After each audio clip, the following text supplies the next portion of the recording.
విత్తనాలు ఎప్పుడైనా హార్వెస్ట్ చేయడం చూసారా? చూపించేస్తాను, వచ్చేసేయండి. నమస్కారం అండి అందరికీ. ఎప్పుడు విత్తనాలు వేసుకోవడం, వాటిని హార్వెస్ట్ చేయడం, అవి పెరగడం చూపిస్తూ ఉంటాను కదా. ఇవాళ కొత్తగా మనము విత్తనాలని హార్వెస్ట్ చేసుకుందాం. చూసేద్దాం, వచ్చేసేయండి. సో చూస్తున్నారా, ఇవి మన చుక్కకూర. ఇవి విత్తనాలకి వదిలేసాం కాబట్టి పక్కన చెట్టు పెరిగినా కూడా వదిలేసాం అనమాట. అండ్ ఈ రేస్డ్ బెడ్ మీద చూడండి, ఇక్కడ వంకాయలు ఉన్నాయి. వంకాయ కూడా పూతతో ఉంది. అండ్ ఈ సైడ్ అంతా కూడా మనము చుక్కకూర పెట్టుకున్నాం అనమాట. ఈ మధ్యలో అంతా కూడా వంకాయ వేసుకున్నాము. వంకాయ పెరిగే లోపల మనం ఇవి ఆల్మోస్ట్ 3-4 హార్వెస్ట్ చేసాము అండ్ విత్తనాలకు కూడా ఉంచేసాము. సో ఇప్పుడు విత్తనానికి అయితే మన చుక్కకూర రెడీ అయిపోయింది. సో చూసేయండి ఎలా ఉందో. చూసారా, కొంచెం డ్రై అయింది, కొంచెం పువ్వుతో ఉంది. సో ఇలాగా హార్వెస్ట్ చేసేసుకోవడమే అనమాట. బెడ్ అంతా హార్వెస్ట్ చేసేసుకున్నాము. ఆల్రెడీ మా ఊళ్ళు ఫుల్గా కోసి పెట్టేశారు. నేను వచ్చే లోపల మరా మొత్తం తీసేస్తున్నాను.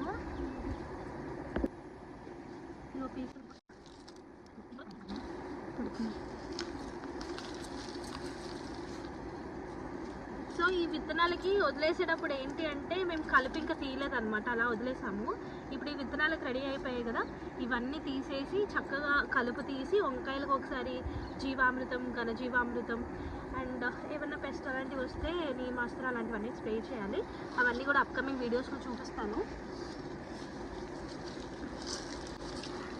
అండ్ అలాగే విశాఖ ఆర్గానిక్ మేళ డిసెంబర్లో నేను సీడ్స్ ఇచ్చాను. ఇలాగే చుక్కకూర సీడ్స్ 10 రూపీస్ ప్యాకెట్ లాగా అండ్ అలాగే ఆకుకూరలు అన్నీ కలిపి ఒక ప్యాకెట్ లాగా చేసి ఇచ్చాను కదా. ఎవరైనా చుక్కకూర విత్తనాలు వేసుకున్నారా? ఒకవేళ వేసుకుని ఉంటే మీకు చుక్కకూర ఎలా పెరిగింది, అసలు పెరిగిందా పెరగలేదా నాకు ఆ కామెంట్ సెక్షన్లో మెసేజ్ చేయండి. అండ్ ఒకవేళ పెరిగి మీరు వాటిని తినుంటే కూడా కామెంట్ సెక్షన్లో మెసేజ్ చేయండి. సో చూసారా మన విత్తనాలు ఎలా డ్రై అయిపోయాయి అనేది. ఈ మాత్రం డ్రై అయితే రెడీ అయిపోయినట్టే అనమాట. అండ్ వీటిని మనం మళ్ళీ వేసుకుంటాం పొలంలో, అది కూడా చూపిస్తాను అప్కమింగ్ వీడియోస్లో. సో ఈ వీడియో మీ అందరికీ నచ్చింది అనుకుంటున్నాను. ఎవరికైనా యూజ్ అవుతుందంటే షేర్ చేయండి. సో చూస్తున్నారు కదా, ఇవి విత్తనాలు అనమాట. ఒక ప్లేట్ వచ్చాయి. వీటిని ఇంకొంచెం డ్రై చేయాలి, ఎందుకంటే కొంచెం పచ్చిగా ఉన్నాయి. మీకు కనిపిస్తుందా? ఇప్పుడు ఒక ఇలా కోస్తే మీకు కొంచెం పచ్చిగా ఉన్నాయి, కొంచెం డ్రై అయిపోయినాయి కదా. ఇంకొంచెం డ్రై అవుతే మనకి చాలా ఈజీగా వచ్చేస్తుంది అనమాట. Thank you. అండ్ చూసారు కదా, మన చుక్కకూర అయితే ఆల్మోస్ట్ ప్లేట్ కంటే ఎక్కువే వచ్చింది, ఇంకా ఉంది హార్వెస్ట్ చేయాలి. సో వీటన్నిటిని ఎలా డ్రై చేస్తాము, విత్తనాలుగా మనం ఎలా స్టోర్ చేసుకోవాలి, ఇవన్నీ కూడా నేను చూపిస్తాను. సో గుర్తుపెట్టుకోండి, మనం తినే ఆహారమే మనకి ఔషధం.